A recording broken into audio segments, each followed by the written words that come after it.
Donc, Parasha Haremot, suivi de Kedoshim. Donc, deux parachiotes du Sefer Vayikra. Et c'est vraiment, encore une fois, deux parachiotes extraordinaires. Elles vont nous emmener vraiment vers des grands secrets de la Torah. C'est assez impressionnant. Alors voilà, donc, Vaidaber Adonai el Moshe, Acharei mot shne bene Aaron, bekorbatam, lifne Adonai vayamutu.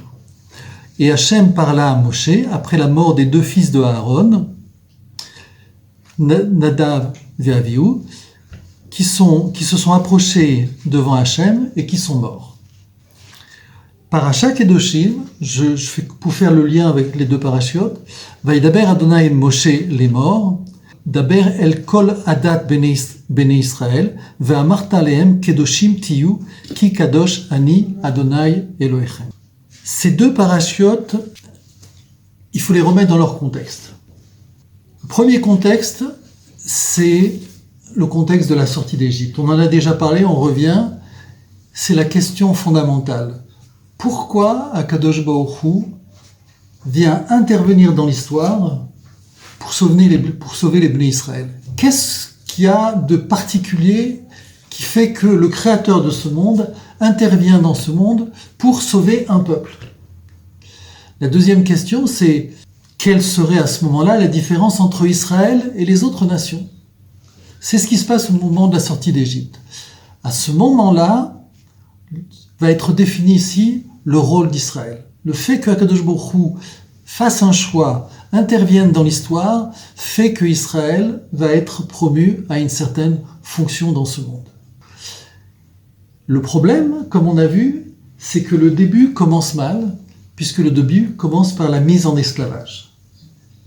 Le fait d'être mis en esclavage, on a compris, c'était deux choses. C'est une personne qui vous met en esclavage, une personne qui vous prend comme esclave, ou un tyran qui vous met en esclavage quand il concerne un peuple.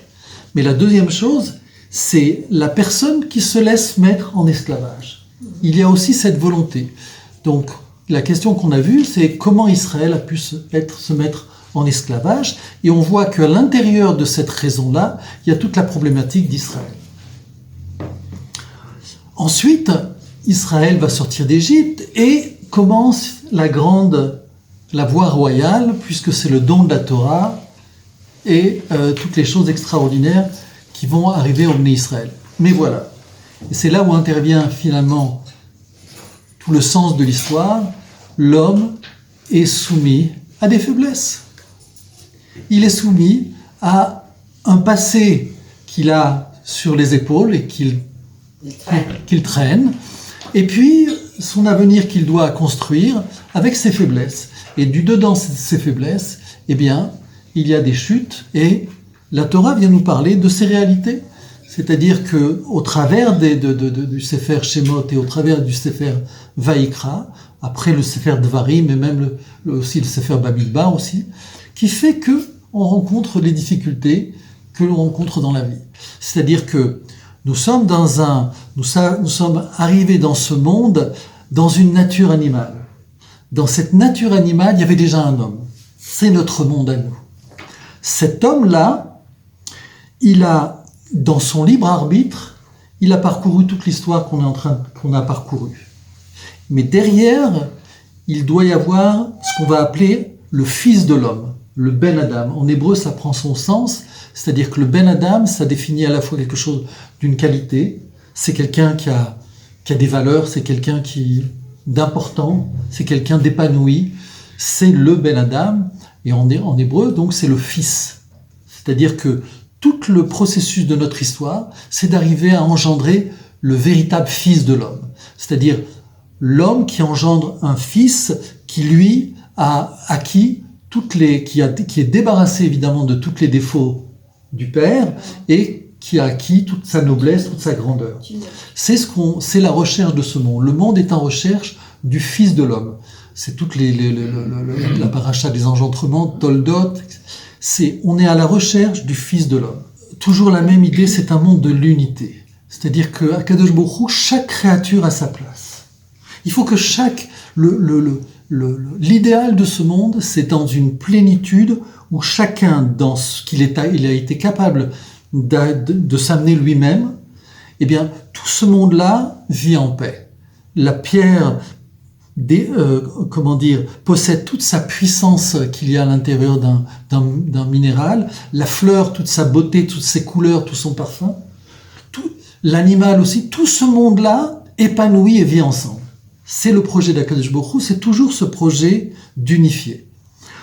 À l'intérieur de cette capacité, on voit que quand on passe de monde en monde, il faut un être qui soit capable de traverser les deux mondes. Il faut qu'une pierre soit capable de devenir plante. Il faut qu'un animal soit capable de devenir humain. À partir du moment où l'humain apparaît, Akadosh Baruch Hu fige les créatures animales. C'est ce qui fait que dans le judaïsme, il n'y a pas cette notion de Darwin. On ne vient pas de l'animal. On vient de l'animal, mais on n'est pas animal. C'est-à-dire que, bien sûr qu'il y a un héritage cellulaire, mais l'animal, arrivé au temps où le monde se termine, il s'est défini. C'est-à-dire que quand arrivé le temps où l'homme est apparu, là, il y a eu une transition. Au moment de cette transition, le cheval qui était cheval est resté cheval. Le singe qui était singe est resté singe. Et on voit qu'apparaît un autre être.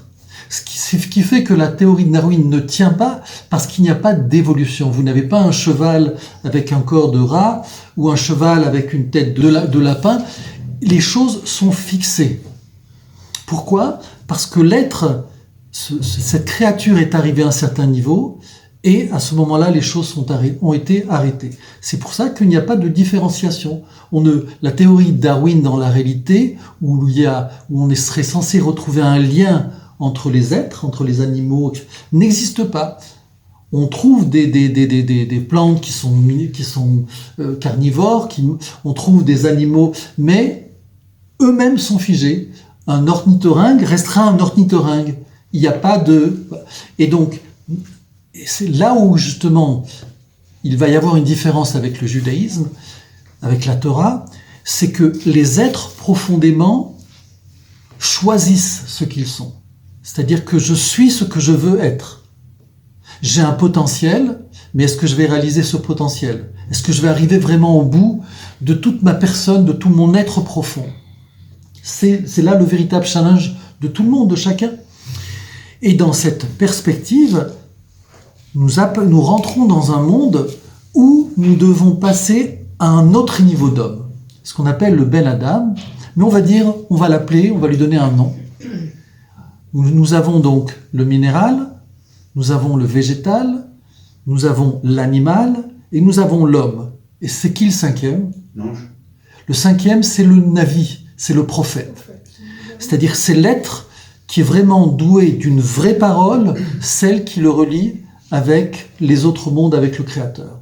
Celui qui est transparent au niveau de l'homme, dans sa moralité, et qui est aussi capable d'être en relation avec Akadosh Baruch Hu. Ça veut dire quoi ? Ça veut dire que pour obtenir cette transparence, pour être prophète, il faut être soi-même un intermédiaire, je voudrais dire un instrument, mais c'est pas ça, mais il faut que l'instrument, le corps que je suis, soit suffisamment transparent, un réceptacle, exactement, un récipient, un cli, faut que je sois suffisamment préparé pour recevoir cette lumière divine.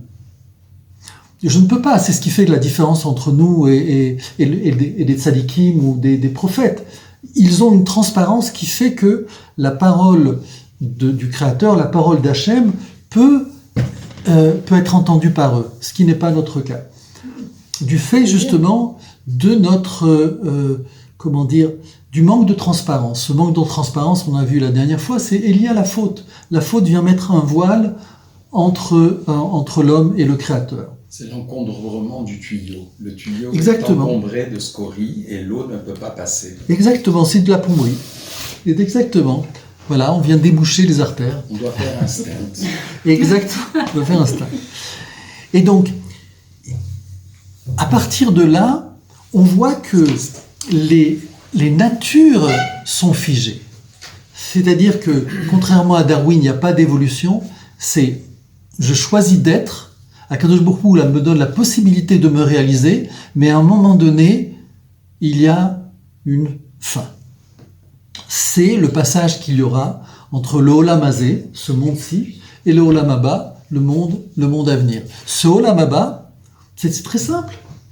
C'est tout simplement un homme qui est arrivé au niveau du prophète. S'il est arrivé au niveau du prophète, ça veut dire qu'il y a une transparence avec le Créateur, et ça veut dire qu'il y a une alliance réelle et possible entre l'éternité. La vraie vie, on le sait, la vraie vie n'est pas ici. Quand un enfant naît, il amène la vie. Quand quelqu'un meurt, il part avec la vie. Donc, la vie vient d'ailleurs. On comprend ça. C'est facile.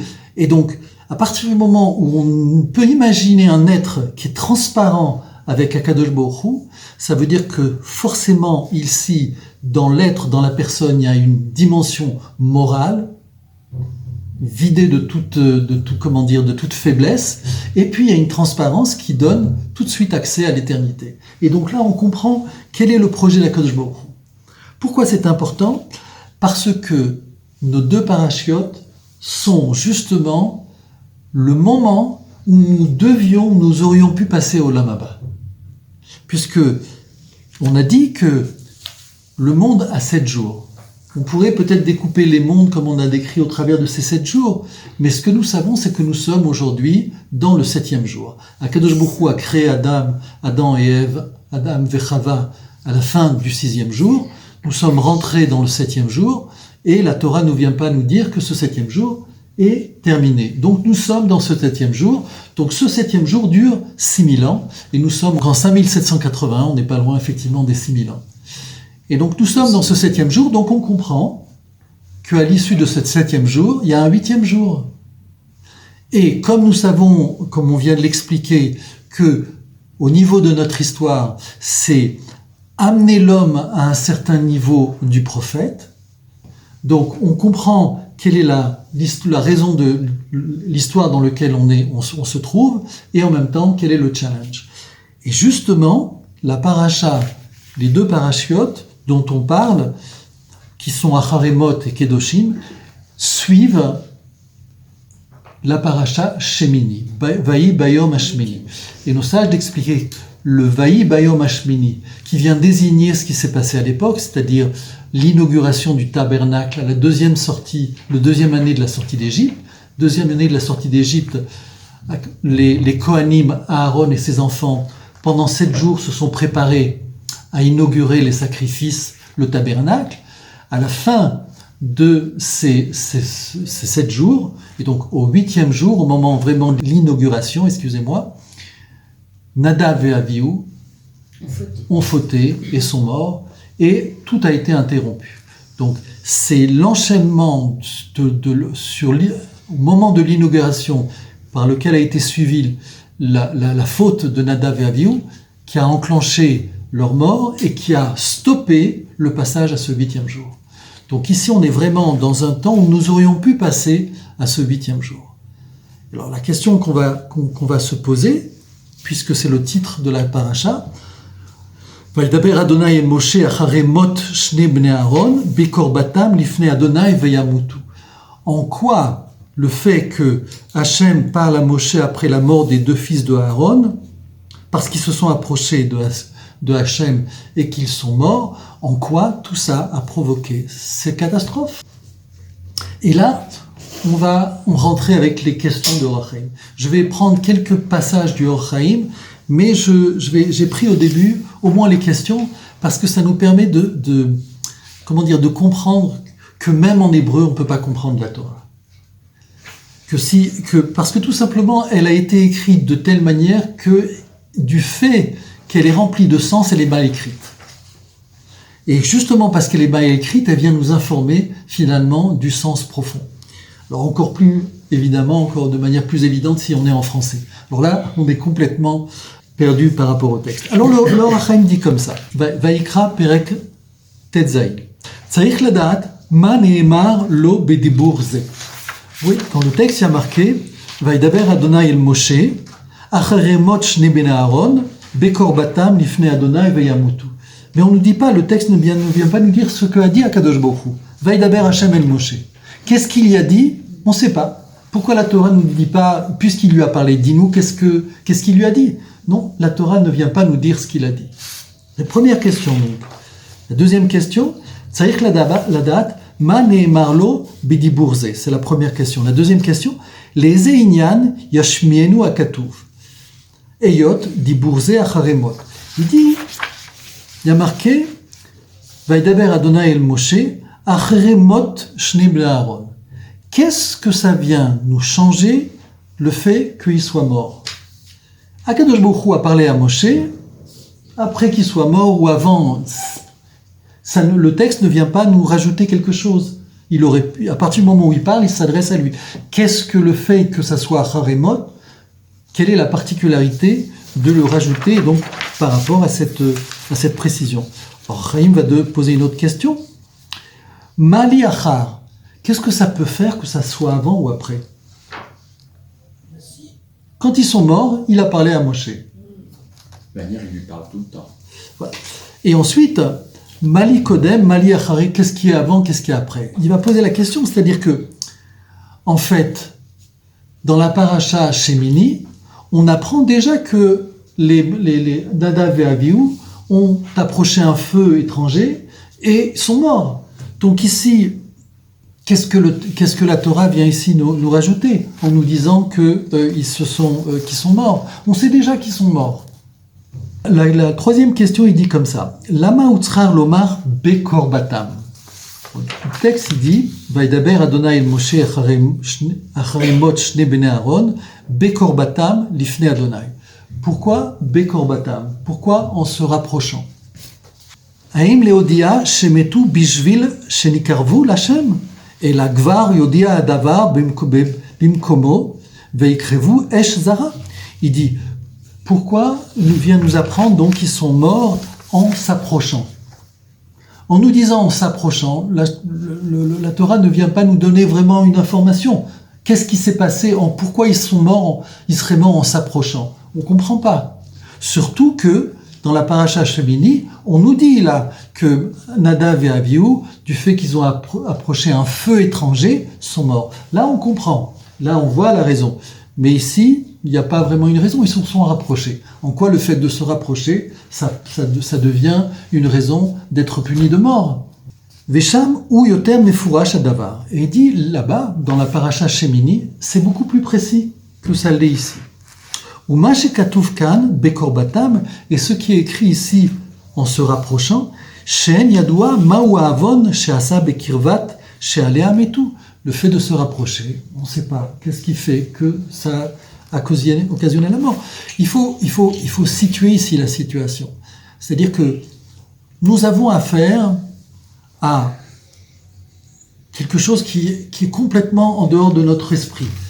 Le fait que deux personnages apportent un feu qui n'était pas celui qui devait prendre, mais un autre. En quoi c'est si grave? En quoi ça mérite la peine de mort?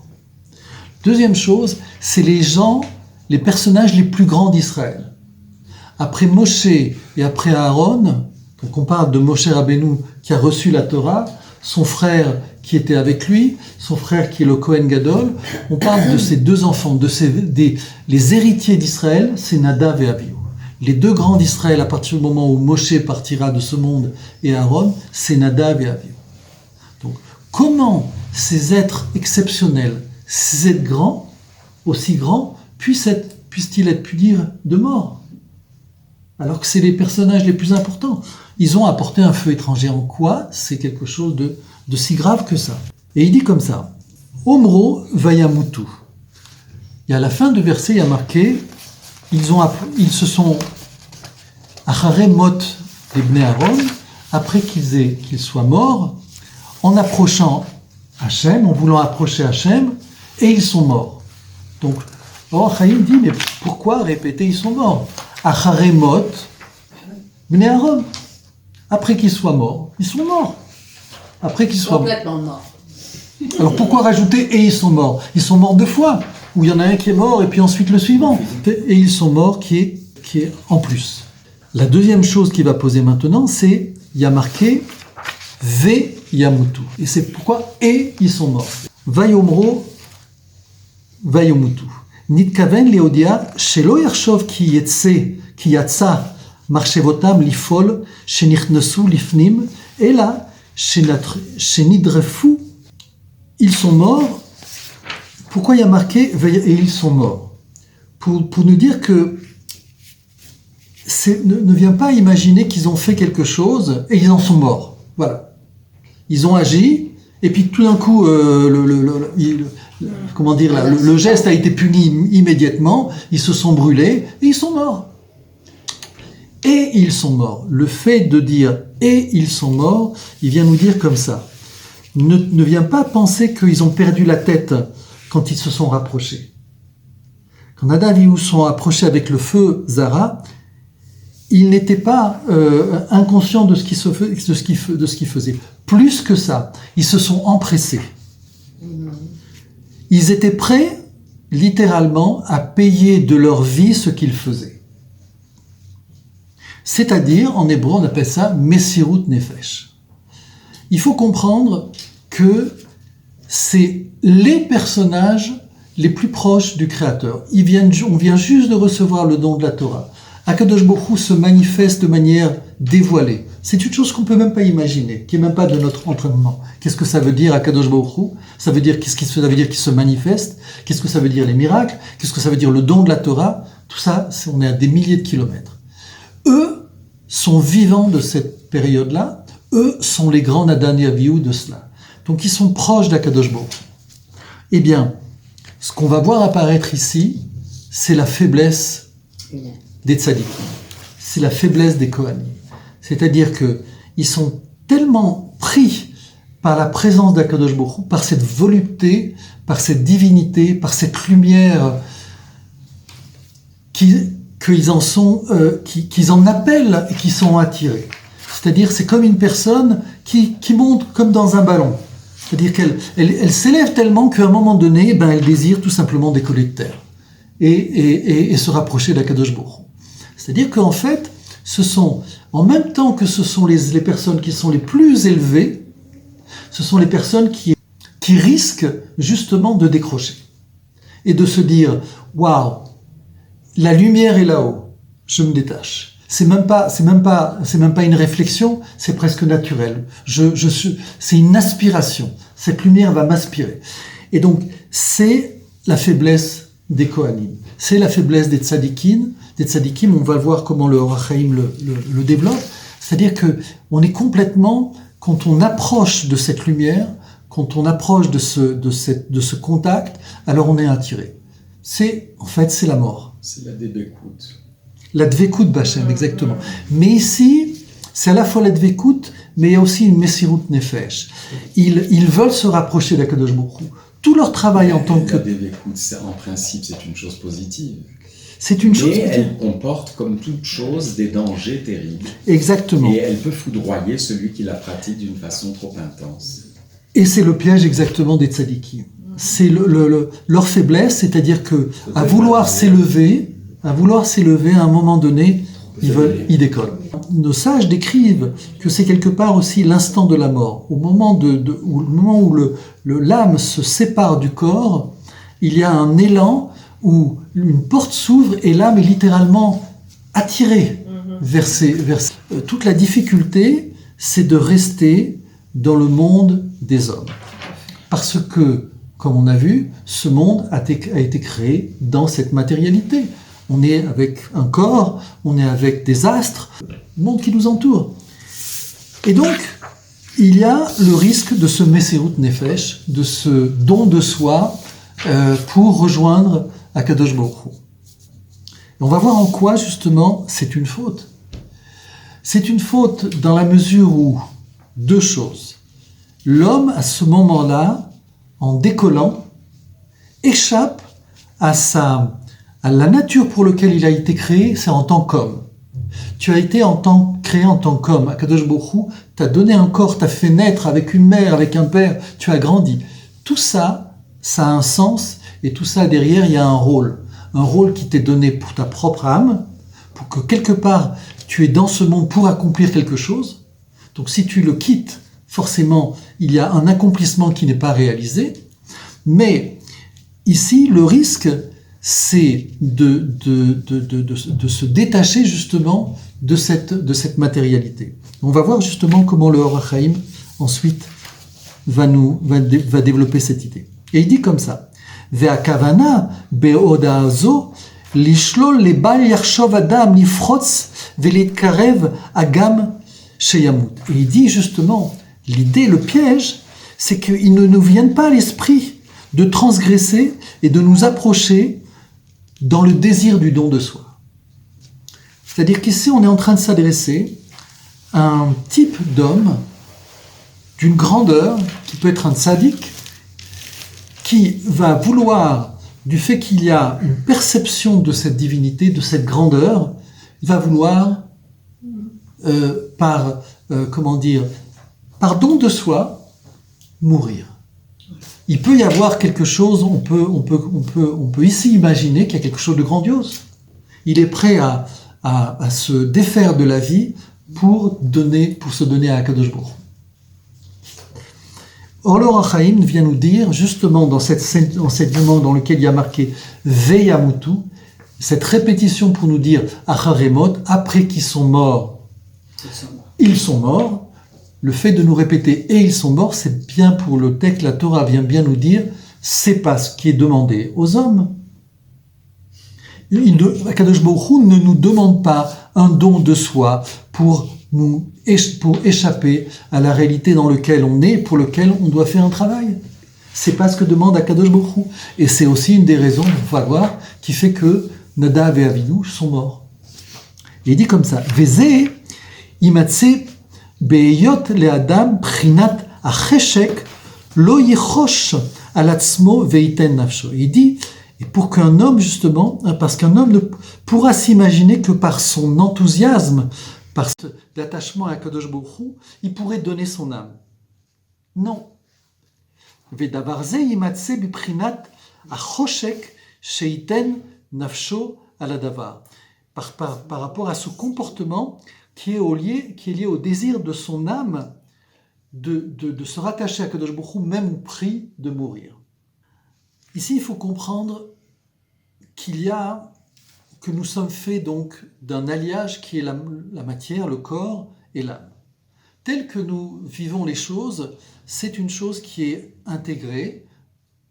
On vit avec notre corps et avec notre âme, et ça ne vient pas fuir, il n'y a pas de fuite d'eau, il n'y a pas de fuite d'âme. Tout ça, c'est bien lié, consolidé. Mais en fait, au niveau de l'âme, il y a une souffrance. Notre âme vient de monde supérieur, et donc il y a une véritable souffrance de notre âme d'être dans le corps. Son origine est des mondes supérieurs. Un monde immatériel dont on ne peut pas imaginer ce qui représente les dimensions. Et donc, s'il n'y avait pas le secret de l'attachement entre l'âme et le corps qui fait que nous pouvons vivre de manière normale, sans être de temps en temps privés par la neshama qui aurait envie de sortir, eh bien, du fait de ce secret, ces deux choses sont liées. Mais l'âme aspire à retrouver son origine, qui fait que quand une personne a une tendance à cette spiritualité, s'il n'a pas cette force de faire descendre son âme dans son corps, alors son âme risque justement de désirer échapper à cette matérialité et à un moment donné s'envoler. Et donc c'est ici, le Or HaChaim vient mettre en évidence justement cette faiblesse qui est au niveau de Nadav et Avihu, mais qui est aussi quelque chose qui peut être mal compris par l'homme et qui pourrait être pris par un désir de mourir justement dans l'idée de se rattacher avec Kadosh Baruch Hu, dans l'idée de s'envoler vers les mondes de la félicité. Et là, la Torah vient nous dire non, et ils sont morts. Et il dit comme ça, le Or HaChaim, donc je continue, donc le fait qu'il y ait marqué Veyamutu, et ils sont morts, ça veut dire qu'ils n'ont pas atteint finalement même cette félicité qu'ils ont recherchée. Kikvar odia katuv, sheirpotz Hashem, le chasidav, le siba nealat le yadua, ta'alumnot niflaot veramot. Et il dit comme ça, que même si Hashem désire qu'un tzaddik meurt pour des raisons extraordinaires qui nous échappent, eh bien, Akadosh Baruch Hu, lui, ne le désire pas. C'est-à-dire que même si, il y a des raisons secrètes qui fait qu'un sage quitte ce monde, c'est-à-dire qu'on voit que c'est une personne accomplie, c'est une personne morale, c'est une personne extraordinaire, qui fait qu'on ne voit aucune faute dans cette personne, et qui fait qu'on se pose la question, pourquoi Akadosh Baruch Hu prendrait cette âme? Quelle faute? Il n'y a pas de faute. Eh bien, le Or HaChaim vient dire comme ça, Tsarich sheyeh tzadik kol shehu, miadvarim asher lotov asot kede shederech sham ishlot bahem adin. Il dit que même chez une personne extraordinaire, on ne peut pas lui prendre la vie sans une raison au niveau de la justice. C'est-à-dire, quand bien même la personne est grande, la personne est intouchable, on va dire, du point de vue de la justice, eh bien, le principe de Akadosh Baruch Hu, c'est qu'il n'y a pas de mort sans faute. Littéralement, si quelqu'un peut être dans une situation où il ne faute pas, où il n'a pas fauté, c'est un homme, par définition, qui est voué à l'éternité. Donc, quand il y a une mort, ça veut dire qu'il y a une faute. Alors, comment tout ça s'enchaîne? Eh bien, tout simplement le fait que les choses se passent à un autre niveau. À notre niveau, les fautes sont plus évidentes. Les fautes sont claires, on les connaît, elles sont massives, elles nous aveuglent, elles nous pèsent. Mais au niveau de ces tzadikim, elles sont même pas visibles. Il faut, comme on le fait souvent avec Moshe Rabbeinu ou Aaron, on va creuser, on va chercher dans le texte pour essayer de leur trouver une petite poussière. Et grâce à cette poussière, on va justifier le fait qu'ils soient morts. Et ici, c'est la même chose. C'est-à-dire que le fait qu'ils soient morts, ça ne veut pas dire que c'est d'une dimension extraordinaire. Mais ça veut dire que au niveau où ils étaient, il suffit d'une petite graine, d'un petit atome pour pouvoir les prendre. C'est la grandeur des tzadikim. Pourquoi? Parce que à ce niveau-là, on va le voir justement avec Manitou, la moindre faiblesse peut avoir des conséquences majeures. Ce qui est acceptable quand une personne simple faute, eh bien elle tombe, il n'y a que elle qui tombe, il n'y a que elle qu'elle entraîne dans sa faiblesse. Quand c'est une personne qui a une responsabilité au niveau d'une communauté, quand elle tombe, les conséquences, ou quand elle fait son erreur, les conséquences sont multipliées par le nombre de personnes qui sont concernées et qui ont suivi justement cet exemple. Donc, on ne peut pas juger le fait que Nadan et Avihu soient morts par le fait que, voilà, ils sont morts, c'est une punition énorme. Nous, quand on est puni de mort, c'est que vraiment il y a quelque chose de grave. Non, c'est des grands de ce monde, au-delà de nous. Simplement, une petite faute a suffi à les faire basculer du fait justement de leur rôle et du fait justement que ce sont des grands sages, que ce sont des tzadiks. On continue. Et là maintenant on va voir les raisons apportées par le Or HaChaim sur la mort de Nadan et Avihu. Il va dire comme ça. Nimtset Omer Gimel Dvarim. Et ici on va voir trois choses. Garmu Mitatam qui ont entraîné la mort de Nadav et Avihu. Premièrement, Avon Haegel, la faute du veau d'or. Deuxièmement, Ve'akrava, ils se sont rapprochés. Troisièmement, des Kiddush Abayit, la sanctification du temple, la sanctification de la maison. Shloshtam, Odi Hashem, les trois choses ont été annoncées par Akadosh Baruch. Pour trois choses. En fait, ce qui se passe, c'est que il y a un certain nombre de faiblesses qui planent au-dessus de nous. Mais il y a un temps où, on va dire, le verre déborde. Et ici, c'est ça qui se passe. C'est-à-dire qu'à un moment donné, ces choses-là existaient. La faute du veau d'or existait déjà. Elle avait déjà impacté Aaron et a déjà impacté ses enfants. Mais ils étaient vivants. Mais il y a eu une réunion, une conjonction de certains événements qui font que, à ce moment-là, ce potentiel de risque de mort, tout ça ont déclenché vraiment l'événement. Mais, encore une fois, il y a toujours le libre arbitre et les choses auraient pu être évitées. Et donc, alors il dit comme ça, Bema'amar Arishon, She'amar Achare Mot Shne Bene Aaron, au début de la phrase, quand il y a marqué après la mort des deux fils d'Aaron, le fait de préciser Aaron vient ici mentionner Keneged Chet Aaron, la faute de Aaron. Ici vient mentionner le fait que Aaron ait cautionné la faute du Vaudor, parce qu'on a vu qu'il n'avait pas fauté. Il avait simplement, il a demandé de l'or qui fait que le veau est devenu le veau d'or. Mais on sait que Aaron n'a pas fauté. Par contre, il y a ce qu'on appelle des réchimot, c'est-à-dire qu'il y a malgré tout des traces des choses. Et c'est de cela dont on vient parler, c'est-à-dire que la trace du veau d'or, cette faiblesse-là a traversé évidemment Aaron pour aller chez ses enfants. Jusqu'à un certain moment donné, ses enfants en étaient protégés. Ils auraient pu même en être sauvés. Mais voilà, d'autres circonstances qui se sont ajoutées ont provoqué la catastrophe, ont provoqué l'accident. Et il dit comme ça, Bekorbatam, lorsqu'ils se sont rapprochés. On va développer cette idée de rapprochement, mais on en a déjà parlé. C'est le fait de se rapprocher d'Akadosh Baruch Hu, créateur. On pourrait le penser de manière positive.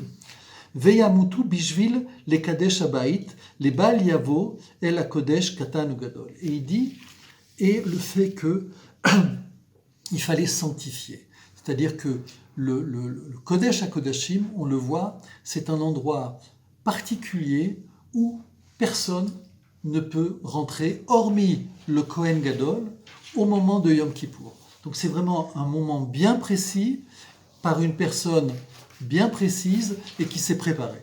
Et justement, au moment de Yom Kippour, c'est tout l'essentiel de ce moment-là, où on se pose la question, est-ce que le Kohen Gadol est suffisamment grand et suffisamment, excusez-moi du mot, pur pour sortir vivant de cette épreuve? Donc, on voit que cette rencontre avec Akadosh Baruch Hu, au travers du temple, du Beth Amikdash, c'est un moment essentiel à préparer, pas par n'importe qui, pas à n'importe quel moment. Et donc, c'est ici ce que vient nous souligner le texte, qui est, je n'ai pas précisé, mais la paracha Harimot, c'est la paracha de Yom Kippour. C'est celle qu'on lit à Yom Kippour. Ici, il n'y a pas de hasard. Donc, tout pour bien nous préciser qu'il y a des conditions pour s'approcher de l'Akadosh Baruch Hu. Alors là, je vais rentrer dans dans les mondes dans lesquels auraient pu se trouver Nadav et Avihu. On ne va pas tout comprendre, mais on va essayer d'imaginer ces impressions. On va dire comme ça. O Yomar al Ze Aderech Acharemot. Et il rajoutera sur le commentaire après qu'il soit mort. Diber Hashem le Moshe, derech mitatam shaita alze aseder bekorbatam. Et il va dire donc, ils sont morts parce qu'ils ont voulu se rapprocher, comme on a dit. Lifne Hashem, par rapport à Kadosh Baruch Hu. Pirouche, shenit karvu lifne or haelion. Là, on rentre plus dans les détails. Ils ont voulu se rapprocher de la lumière céleste.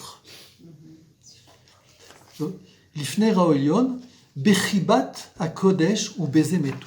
Ils ont essayé de se rapprocher de cette lumière céleste par désir profond, par amour profond. C'est d'une volonté positive, dégagée de tout autre sentiment, si ce n'est que celui de se rattacher à Kodesh Baruch Hu. Veu sod aneshika sheba metim atzadikim. Et il dit, c'est le secret du baiser par lequel les tzadikim meurent au moment de leur mort. C'est-à-dire que tous les tzadikim, au moment de mourir, meurent dans un baiser. Ça veut dire quoi? Le baiser, c'est quelque chose qui est lié à la proximité. On s'embrasse parce qu'on est proche, parce qu'on est lié, on est rattaché à l'autre. Ici, c'est la même idée. Pourquoi on parle de baiser? C'est parce que le tzadik, le sage, est tellement élevé et proche d'Akadosh Baruch Hu que cette promiscuité est tellement que c'est un baiser qui suffit. Il y reste peu de distance, on est dans la matérialité, mais ici c'est dans les mondes spirituels qu'il faut comprendre, mais il y a tellement peu de distance entre le sage et Akadosh Baruch Hu que c'est un baiser qui le prend. Veine em shavim lemita kol hatzadikim, et c'est une chose qui est comparable à la mort de tous les sages. Et là, maintenant quelle est la différence? Shaefresh ou quelle est la différence entre Nadav et Avihu et les tzadikim? Puisqu'on a vu que Nadav et Avihu se sont aussi rapprochés pour justement ce moment du baiser divin. Et là, Shaefresh ou Sheatzadikim Aneshika Mitkarevet Lahem. Et il dit, pour les sages, le baiser, c'est lui qui se rapproche des tzadikim. Ve'elu em nikarvula.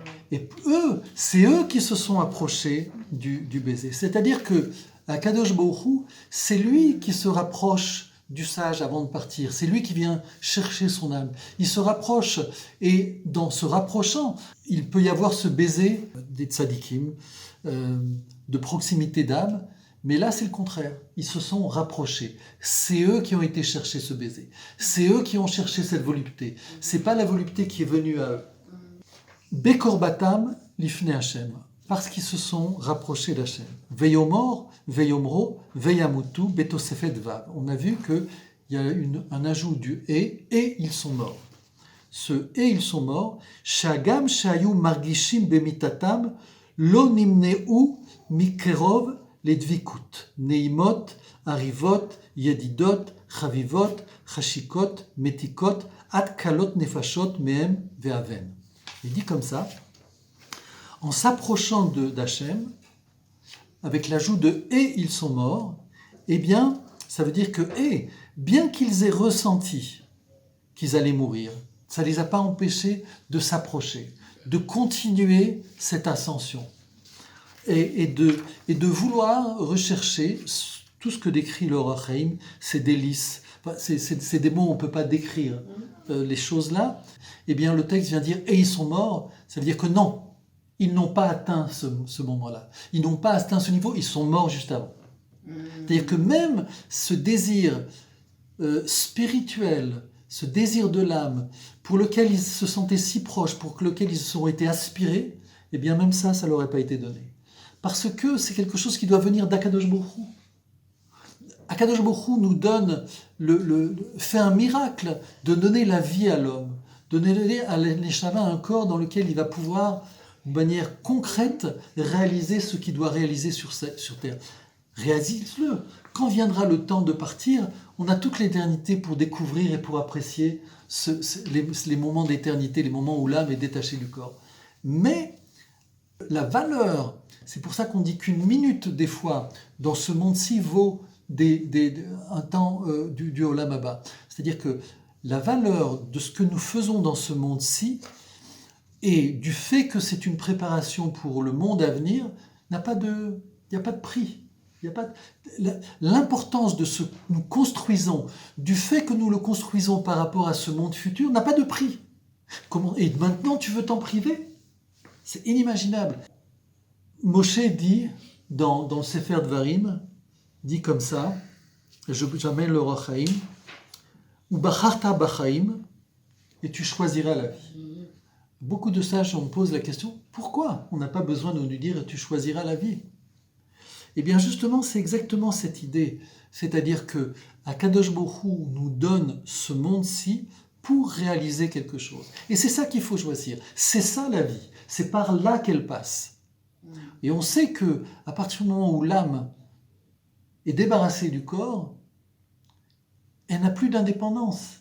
C'est juste une plume dans l'air qui vole au gré du vent et il n'y a plus de volonté. Tant que l'âme est dans notre corps, on a un libre arbitre, on peut décider, on peut changer, on peut choisir une voie, changer.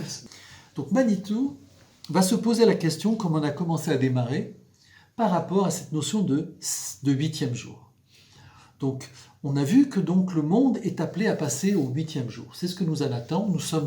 Nos semaines sont des semaines de 7 jours. Et puis, du fait qu'il n'y a pas réussite, eh bien on recommence Yom Rishon, dimanche.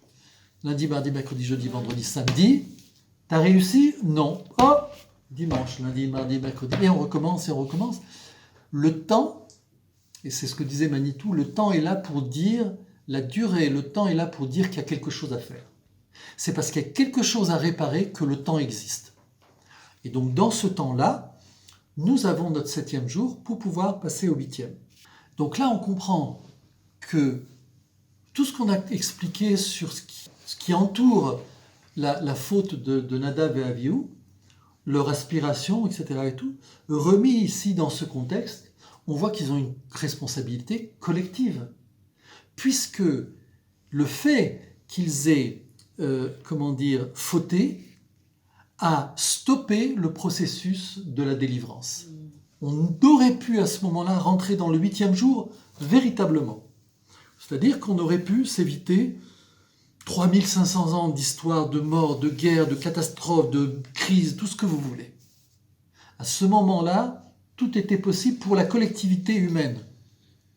Voilà, la faute de 2 hommes ont réussi à tout faire écrouler. C'est à ce niveau-là que maintenant les choses se passent et que pose le Manitou, Zichrono Livracha, c'est-à-dire que ici, on est dans une conséquence, une dimension collective. Et là, vous avez ici une perspective par rapport à ce que nous vivons. C'est-à-dire qu'il y a notre responsabilité personnelle, ce que nous, on est en mesure de faire et ce qu'on peut faire. Mais on ne peut pas tout faire. Il faut être conscient. C'est-à-dire que vouloir être un héros et vouloir faire une révolution, c'est voué à l'échec. Et c'est surtout la catastrophe. Parce que la vocation de tout, justement, individu qui a une dimension collective, c'est d'amener la collectivité. Et là, Nadav et Avihu, en dehors de des motivations qu'on va voir, ils ont une responsabilité énorme par rapport à la collectivité. D'accord, il y a tout ce que le Or Haïm explique. Mais qu'est-ce qui se passe par rapport au peuple? Qu'est-ce qui se passe par rapport à l'avenir d'Israël à ce moment-là qui était dans le désert? Et Manitou va donc amener plusieurs raisons. La première, et c'est ce que le texte a dit dans le Parasha Shemini, ils vont apporter un feu étranger, qui n'est pas demandé par la Torah. C'est-à-dire que leur enthousiasme leur a fait faire un geste qui n'est pas demandé par Akadosh Baruch Hu. C'est la faute de base pour toutes les fautes. La faute de Adam Arishon, c'est d'avoir mangé le fruit pour lequel Akadosh Baruch Hu ne lui avait pas donné l'autorisation. Ici, la faute du veau d'or, c'est la même chose. Le fait d'avoir fait un veau d'or, c'est ça la faute. On sait qu'il n'y a pas eu d'idolâtrie. Mais ils ont été choisir une idole qui n'avait pas été demandée par Akadosh Baruch Hu. On le voit dans les 10 commandements. La même chose ici, Akadosh Baruch Hu ne leur a pas demandé d'amener le feu qu'ils ont amené, mais de se servir d'un feu qui était déjà existant, amené par Akadosh Baruch Hu. Et donc, ici, ils se sont permis une certaine liberté.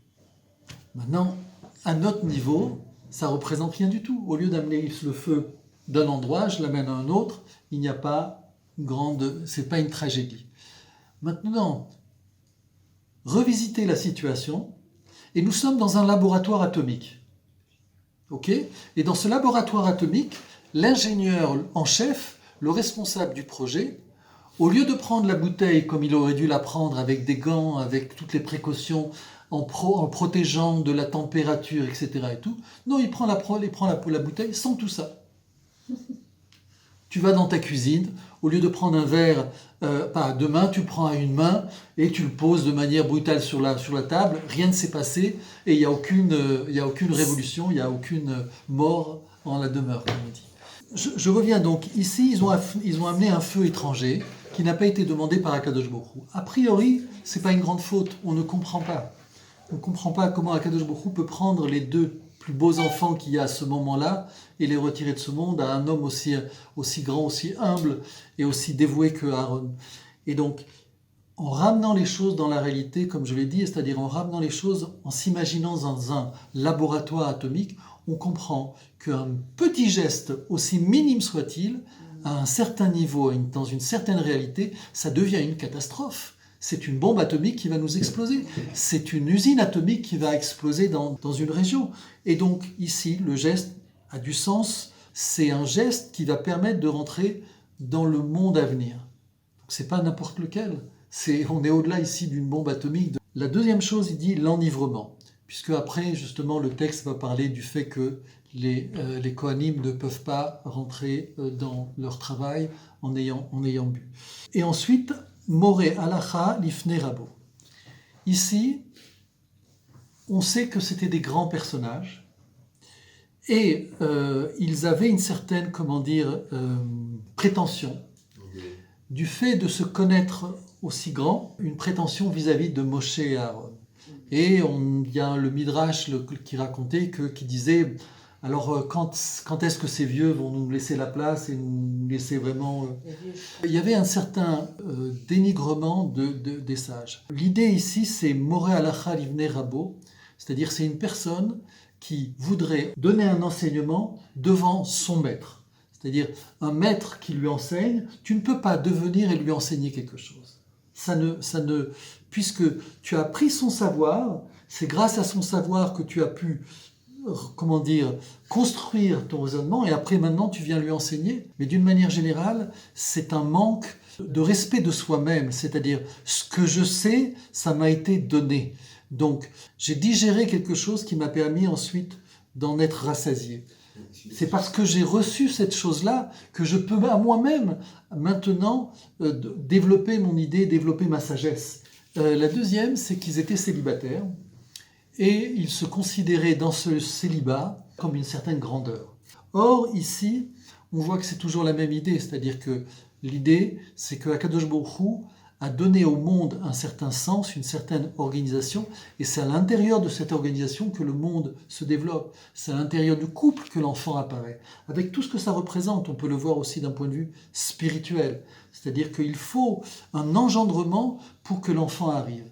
Ce que les sages rapportent, c'est qu'ils n'ont pas aussi cherché à comprendre les choses. C'est-à-dire que avant d'amener ce feu étranger, ils auraient pu poser des questions, aller à Moshe et lui demander est-ce qu'on peut faire ce geste, aller à Aaron et lui poser la question.